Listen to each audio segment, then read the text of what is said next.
హైదరాబాద్ లో కన్సల్టేషన్ మరియు 3,500 రూపాయల colour Doppler test Avis hospitals లో ఉచితంగా పొందండి. నమస్తే రమ్మగారు. నమస్తే జయ. ఏదైనా కథ చెప్తారండి? వింత కోరిక చెప్తా. ఇది యాక్చువల్గా కథాసరి సాగరంలో ఉంది. తర్వాత అలాంటి కథే మళ్ళీ మనకి మన కాశీ యాత్రలు ఉన్నాయి కదా, ఏమంటారు మన కాశీ మజిలీ కథలు, వాట్లల్లో కూడా ఉంది. దాని తాలూకు మినియేచర్ ఫామ్ అనుకో, బ్రీఫ్ కథ. పూర్వం అంటే ఒక రాజ్యానికి రాజుగారు ఉండేవారు, పరాక్రమ వర్మ. ఆయనకి లేక లేక అపురూప సౌందర్యవతి అయిన కూతురు పుట్టిందట, కనకవల్లి అమ్మాయి పేరు. అయితే ఈ కనకవల్లి పెద్దది, 16-17 సంవత్సరాలు వచ్చాక వివాహం సంకల్పించారు. అపురూప సౌందర్యవతి, అంత సౌందర్యవంతుడైన పిల్లాడు కావాలంటే ఈ అమ్మాయి అనేది సౌందర్యవంతుడు వద్దు, నాకు ప్రశ్న ఉంది, నా ప్రశ్నకి సమాధానం చెప్పిన వాడినే చేసుకుంటానండి. ఏమిటి ఆ అమ్మాయి ప్రశ్న? హేమద్వీపాన్ని చూసి దాని వింతలు విశేషాలు చెప్పేవాడు కావాలి. హేమద్వీపం అనేది అండమాన్ నికోబార్ లాగా పేరు తెలిసి దారి తెలిసింది కాదు. ఓన్లీ పేరు మాత్రమే తెలిసింది, దాని దారి తెలియదు. అలాంటిది అనమాట. ఒక ద్వీపం. వారా వీరా వచ్చేవాళ్ళు, మేము చూసామని. చూసామంటే ఈ అమ్మాయి 2 ప్రశ్నలు వేయగానే బెబ్బే అనేవాళ్ళు, పోయేవాళ్ళు. ఆ ద్వీపం గురించి తెలిస్తే తప్పిస్తే నేను పెళ్లి చేసుకోనని అమ్మాయి సెటించి ఉన్నది.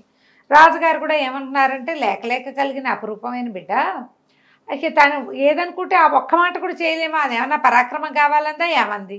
ఒక ద్వీపం, దాని వివరాలు, ఏదో పూర్వజన్మలో ఇది అయి ఉంటుందని ఆయన ఒప్పుకున్నాడు. అయితే విష్ణు శర్మని ఒక శర్మగారు నేను చెప్తానని వచ్చాడు.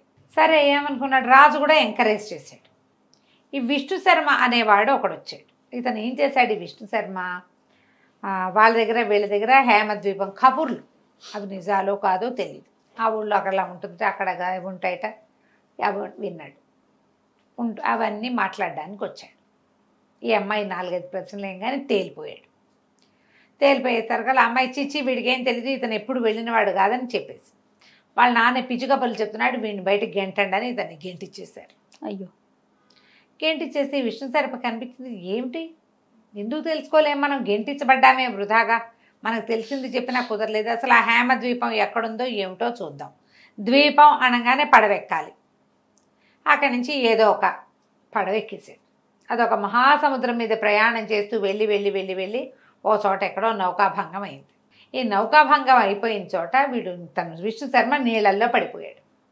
ఒక పెద్ద చేప ఈ శర్మని మింగేసింది కానీ అది కొరికి తింటే చచ్చిపోయేవాడు.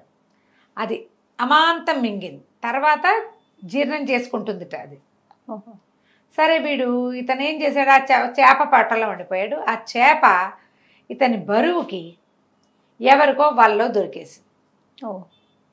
దొరికేసరికి సత్యవంతుడనే ఒక రాజుగారు ఉన్న ద్వీపంలో ఈ చేప దొరికింది. అక్కడ సముద్రంలో కొట్టుకొచ్చింది. వీళ్ళు వలేసేసరికి సరిగ్గా అదే సమయానికి దొరికింది. దొరికితే ఏదో వింతగా ఉంది చేపని, ఆ చేపను ఒడ్డుకు లాక్కొచ్చారు. రాజుగారు అదే టైంకి ఆ సత్యవంతుడని ఆయన వ్యాహ్యాలకు వచ్చాడు. వ్యాహ్యాలకు వచ్చి చూసాడు. చూసి ఏమిట్రా వింతగా ఉంది, ఏం మింగేసిందో కోసేయండి చూద్దామన్నాడు. కోసేసేసరికల్లా కొస ప్రాణంతో ఉన్న విష్ణు శర్మ అందులోంచి బయటపడ్డాడు. ఆయన ఆశ్చర్యపోయాడు, ఎంత విచిత్రం, చేప మింగటం ఏమిటి, వాడు బతికుండటం ఏంటి, ఎంత ఆయుష్ ఉందో వీడికి అని చెప్పి వాడిని లేవదీసి ఏదో కాస్త భోజనం పెట్టించి మందు మాకు వేయించి, చేప పొట్టలో రకరకాల వాటితో కలిసి ఉన్నాడుగా వాసన పాపం. సరే అవన్నీ కడిగిచ్చారు, వాష్ చేయించారు, స్నానాలు చేయించారు, తిళ్ళు తిప్పలు పెట్టించారు, తన దగ్గర ఉంచుకున్నాడు.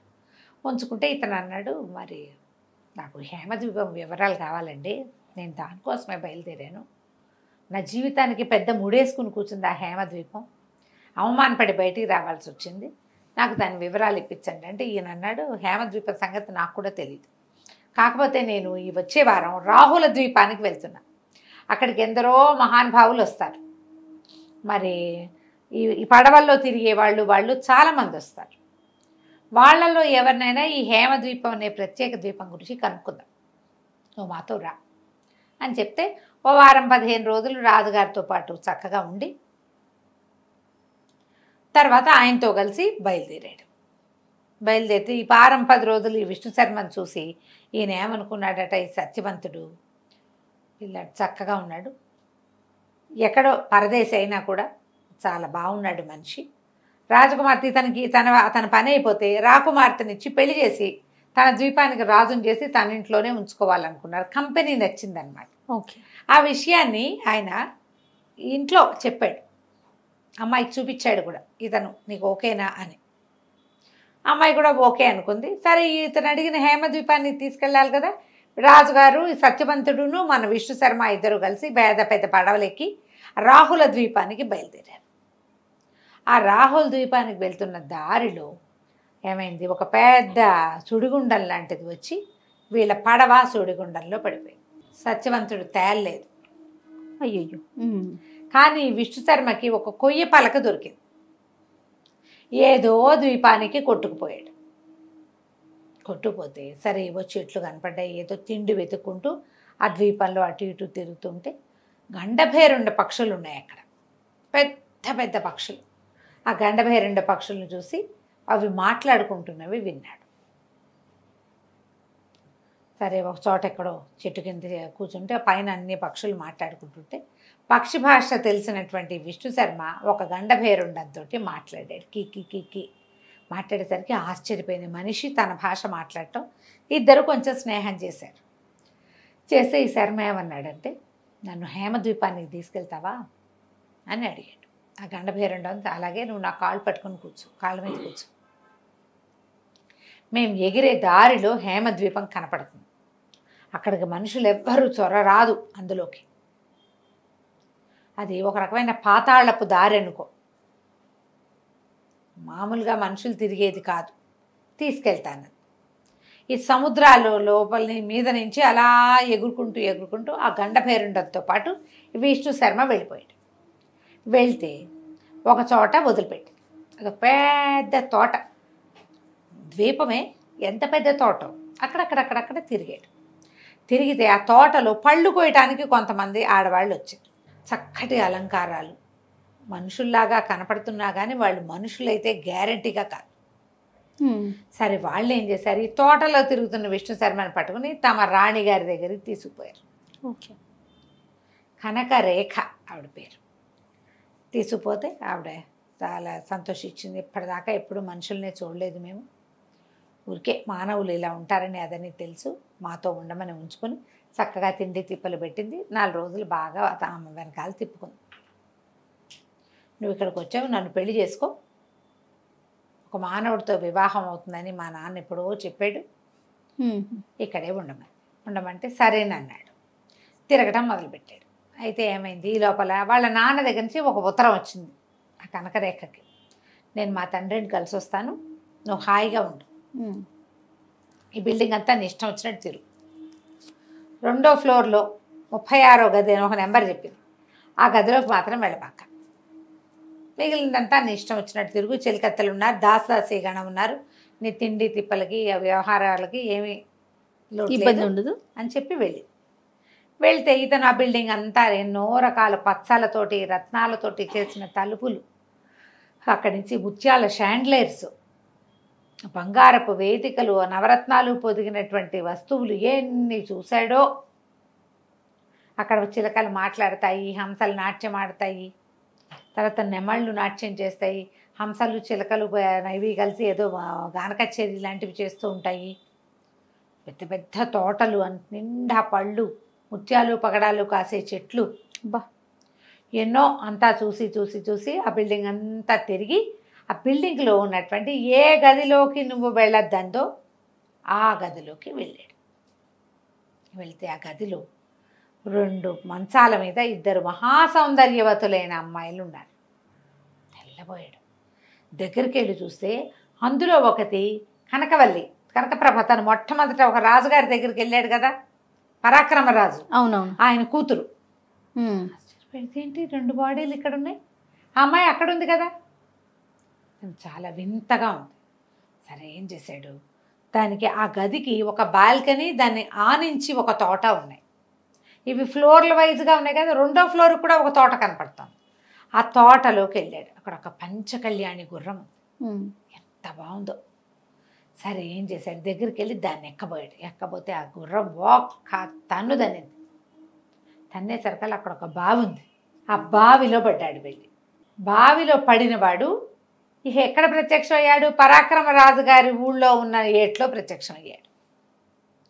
చూసుకుంటే ఏముంది, బావి లేదు, పంచకళ్యాణ్ లేదు, ఆ ఇద్దరు అమ్మాయిలు లేరు, కనకరేఖ తాలూకు బ్రహ్మాండమైన తోట, పగడాలు ముత్యాలు కాసే చెట్లు ఏమీ లేవు. తన ఊళ్ళోకి వచ్చి పడిపోయాడు. సరే ఏమనుకున్నాడు, రాజుగారి దగ్గర బయలుదేరాడు. హేమద్వీపం చూశాడు కదా, ఆ ద్వీపాన్ని చూశాను అని చెప్పడం కోసం రాజుగారి దగ్గరికి వెళ్తే రాజు అన్నాడు, ఇదివరకట్లాగా నువ్వు పిచ్చి కథలు పిచ్చి కబుర్లు పుస్తకాలు చదువు నువ్వు చెప్తే కుదరదు, సరిగ్గా చెప్పాలి. ఒకవేళ ఏదైనా తేడా చేసేవా నిన్ను కోటకి కట్టిస్తాను నీ తలకాయని అంటే, ఏం పర్వాలేదు నేను చెప్తాను అన్నాడు. అక్కడి నుంచి ఈ కనకప్రభాన్ని ప్రవేశపెట్టారు. అమ్మాయి వచ్చి కూర్చుంది. ఫలానా తోట, ఫలానా దొడ్డి, ఫలానా బిల్డింగు అన్నీ అడిగింది. అన్నీ చెప్పాడు. అన్నీ చెప్పాడు. అక్కడ నా చేతులు పుచ్చుకో అంది. చేతులు పుచ్చుకో, నువ్వు చూసి వచ్చావు కదా అంటే, అన్నీ చూశాను, అక్కడ ఒక అక్క అయింది, ఇద్దరు చెల్లెళ్ళు ఉన్నారు అని చెప్పాడు. చెప్పేసరికి చేతులు పుచ్చుకోగానే వెంటనే అమ్మాయి శరీరాన్ని వదిలేసి మేము ఒక పొరపాటు చేసాం, మేము చేసిన పొరపాటు వల్ల మాకు ఇది వచ్చింది. ఒకప్పుడు ఒక మహాముని తపస్సు చేసుకుంటుంటే నేను మా చెల్లెలు, మేము ముగ్గురు అక్క చెల్లెలు, అక్కడ నీకు కనపడింది మా అక్కయ్య కనకరేఖ, మేము ఇంకా ఇద్దరం కనకప్రభ కనకవల్లి, మేమిద్దరము జలకాలు ఆడుతుంటే ఆ నది ఒడ్డు మీద ఉన్నటువంటి మానవుడిని, ఒక ఋషిని చూడకుండా స్నానాలు చేస్తూ నీళ్ళని విసిరేసాము. మా ఒంటి మీద నుంచి పడినటువంటి నీళ్లు ఆ ఋషి మీద పడ్డాయి. ఆయన చిచ్చి మానవులు లాంటివి చేశారు, యక్షకన్యలు అయ్యుండి కూడా మీరు ఇట్లాంటి పని చేశారని మమ్మల్ని శపించాడు. శపించేసరికల్లా మేమిద్దరం మానవులుగా పుట్టాం, మా అక్క అక్కడ ఉండిపోయింది. ఇలా పొరపాట్లు చేయటం వల్ల మా నాన్న ఇంకా మా అక్కయ్యకి మేము యక్షలోక ప్రవేశం లేకుండా సముద్ర గర్భంలో ఉన్న ద్వీపం హేమద్వీపాన్ని తయారు చేయించి మా అక్కయ్యకి ఇచ్చేశాడు. మా అక్కయ్య ఒక్కతే అక్కడ ఉంది. ఇలా ఎవరైనా సరే అక్కడికి వెళ్ళి నా శరీరాన్ని చూసి నాకు కథ చెప్పిన వాడిని ముట్టుకుంటే నాకు శాప విమోచనం అయిపోయింది, నేను శరీరాన్ని వదిలేసి వెళ్ళిపోతున్నాను, నువ్వు అక్కడికి వచ్చి నన్ను పెళ్లి చేసుకో, నువ్వు మా అక్కయ్యని పెళ్లి చేసుకుంటానని మాట ఇచ్చావు కదా, అక్కడికి వస్తే నేను కూడా నీ భార్యను అవుతానని చెప్పి శరీరాన్ని వదిలిపెట్టి వెళ్ళిపోయింది. అక్కడే నిలబడి కూర్చుని చూస్తున్నటువంటి రాజుగారు రాణిగారు అయ్యో మా కూతురు చచ్చిపోయిందో అని లబో దిబోమని ఏడ్చారు. శరీరం వదిలేసింది. ఈ అమ్మాయి బాడీ ఎక్కడుంది, అసలు ఒరిజినల్ బాడీ హేమద్వీపంలో, అక్కడికి వెళ్ళిపోయింది. సరే ఇతను మళ్ళీ హేమద్వీపం వెళ్ళాలంటే ఏం చేయాలి, రాజుగారు చూస్తూనే ఉన్నాడు కాబట్టి ఇంకా విష్ణు శర్మని ఏమీ అనలేకపోయాడు. సరే ఇతను ఏం చేశాడు, మళ్ళీ పడవెక్కి సత్యవ్రతుడు ఆయన చనిపోయాడు కదా, అవునవును సత్యవంతుడు, అక్కడికి బయలుదేరాడు వాళ్ళ నగరానికి. వాళ్ళ నగరంలో షిప్ ఆగేసరికి అక్కడి నుంచి రాహుల ద్వీపానికి వెళ్ళాలి ఇతను. ఆ దారిలో కదా ఇది జరిగేది. అవును, ఇప్పుడు రాహుల ద్వీపానికి వెళ్ళే దారిలో సుడిలో దూకితేనే మళ్ళీ తను అక్కడికి చేరతాడు. బోళ్ళంతుంది కదా, అక్కడికి వెళ్ళాలంటే మళ్ళీ ప్రయత్నం చేయాల్సింది. ఇక్కడికి వెళ్ళేసరికల్లా ఏమైంది, ఇతను ఇట్లా పడవ ఆగంగానే కొంతమంది సైనికులు సిద్ధంగా ఉండి యువరాణి గారు మిమ్మల్ని తీసుకురమ్మన్నారు, మీరు ఎప్పుడు వస్తారా అని చూస్తున్నామని చెప్పి చేతులు పుచ్చుకుని తీసుకెళ్ళిపోయారు. తీసుకెళ్ళిపోయేసరికల్లా అక్కడికి వెళ్తే ఆ అమ్మాయి అపురూపమైన సౌందర్యవతి. కానీ ఇతనికి గుర్తొచ్చింది, ఈ కనపడ్డేతున్న అమ్మాయి ఎవరో కాదు, తను హేమద్వీపంలో ఇద్దరు అమ్మాయిల శరీరాలను చూశాడు. అందులో ఒకతేమో కనకప్రభ, రెండోది ఈ అమ్మాయి. ఓహో, ఆ అమ్మాయి ఏం చెప్పిందంటే, నువ్వు హేమద్వీపం చూసావా అని అడిగింది.